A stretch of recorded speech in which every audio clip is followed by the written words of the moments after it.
नमस्कार मित्रों, बहुत बहुत स्वागत है आपका चैनल संकल्प एकेडमी पर। आज के इस वीडियो लेक्चर में हम बात करेंगे महादेवी वर्मा द्वारा रचित ठकुरी बाबा रेखा चित्र के मुख्य अंशों की। मुख्य अंशों में कुछ मुख्यांश यहाँ लेकर के मैं प्रस्तुत हुई हूँ। इन मुख्यांशों के प्रश्न बन करके आपसे पूछे जाते हैं परीक्षा में, और कथन दिया जाता है, यानी कि थोड़ा सा अंश दिया जाता है और उस पर बनने वाले प्रश्नों की आपको व्याख्या करनी होती है। तो यहाँ पहला देखते हैं। मौन मेरी पराजय का चिन्ह नहीं, प्रत्युत वो जय की सूचना है। ये भक्तिन से छिपा नहीं। संभवतः इसी कारण वो मेरे प्रतिवाद से इतना नहीं घबराती जितना मौन से आतंकित होती है, क्योंकि प्रतिवाद के उपरांत तो मत परिवर्तन सहज है, पर मौन में इसकी कोई संभावना शेष नहीं रहती। मुझे इस कल्पवास का मोह है, क्योंकि इस थोड़े समय में जीवन का जितना विस्तृत ज्ञान मुझे प्राप्त हो जाता है उतना किसी अन्य उपाय से संभव नहीं। गांव के मेले से लेकर कल्पवास तक सब मेरे लिए पाठशाला है, पर इनसे मैं मोह बढ़ाना ही सीखती हूँ, विराग साधना नहीं। मुझ में इतनी आधुनिकता नहीं कि स्नान न करूं, और इसकी पुरातनता भी नहीं कि भीड़ में धक्कम धक्के में स्नान का पुण्य लूटने जाऊं। जब लौटी तब कोहरे पर सुनहली किरणें ऐसी लग रही थी जैसे सफ़ेद आबेरवा की चादर पर सोने की तारों की हल्की जाली टाँक दी गई हो। उनके गोल मुखों पर झूलती हुई उलझी, रूखी और मैली लटें मानो दरिद्रता की कथा के अक्षर थीं। अगला है। पूर्व के कोने में पड़े हुए पुआल का गट्ठा और उस पर सिमटी हुई मैली चादर की सिकुड़न कह रही थी कि सोने वालों ने ठंड से गठरी बनाकर रात काटी है। अगला।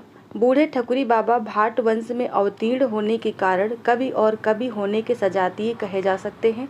आधुनिक युग में भाट चारणों के कर्तव्य और आवश्यकता में बहुत अंतर पड़ चुका है। इसी से न कोई उनके अस्तित्व को जानता है और न उनके कवित्व व्यवसाय को मूल्य समझता है। अगला। कोई भी कला सांसारिक और विशेषता व्यावसायिक बुद्धि को पनपने ही नहीं दे सकती, और बिना इस बुद्धि के मनुष्य अपने आप को हानि पहुंचा सकता है, दूसरों को नहीं। अगला। वे भावुक और विश्वासी जीव हैं। अगला।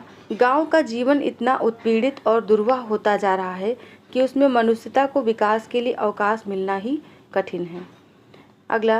हंसी मेरे ओठों तक आकर रुक गई। जब इनके लिए सब कुछ सजीव है, तब ये दीपक की माँ और उसकी प्रतीक्षा की कल्पना क्यों न करें। बुझाए देती हूँ। कहने पर सहुआइन ने आगे बढ़कर आंचल की हवा से उसे बुझा दिया। बेचारी को भय था कि मैं सहराती शिष्टाचारहीनता के कारण कहीं फूंक से ही न बुझा बैठूं। अगला। कभी भी हार न मानने की शपथ लेकर बैठते हैं। वो नहीं सुनना चाहते तो इसे सुनिए, ये मेरी नवीनतम करती है, ध्यान से सुनिए। आदि आदि कहकर वे पंडों की तरह पीछे पड़ जाते हैं। आपको बता दूं कि ये जो मुख्यांश आप देख रहे हैं, ये परीक्षा में, खासकर नेट की परीक्षा में ये मुख्यांश दिए रहते हैं, और आपको ये बताना होता है कि ये किस रेखा चित्र या किस संस्मरण यानी कि किस रचना से लिए गए हैं। तो यहाँ जब आप इसको पढ़े रहे होंगे तो ही आप इसके जो है मुख्यांश का अर्थ यानी कि उसका परिचय दे पाएंगे कि कहाँ से लिया गया है। अगला। कभी कहेगा ही क्या यदि उसकी इकाई सब की इकाई बनकर अनेकता पा सकी, और श्रोता सुनेंगे ही क्या यदि उन सबकी विभिन्नताएं कवि में एक नहीं हो सकती। अगला। क्योंकि अर्थ ही इस युग का देवता है। अगला।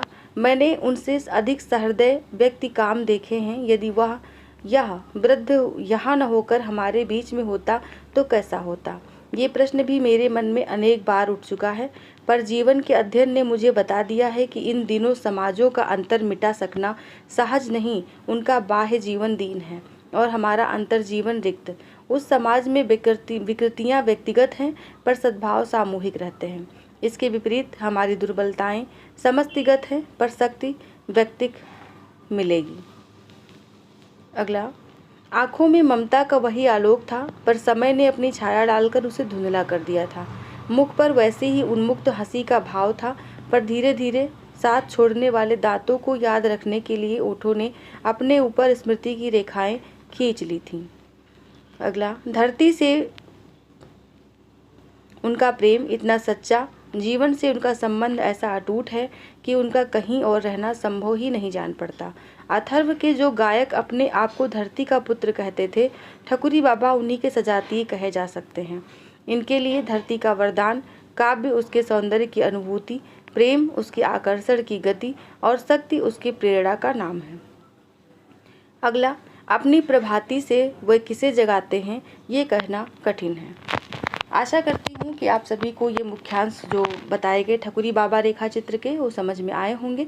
और ऐसे ही जो अन्य पाठ दिए गए हैं, अन्य रेखा चित्र या अन्य गद्य विधाएँ जिनके पाठ टेक्स्ट दिए गए हैं या पूछे जाते हैं, उनको लेकर के मैं समय समय पर प्रस्तुत होती रहूँगी।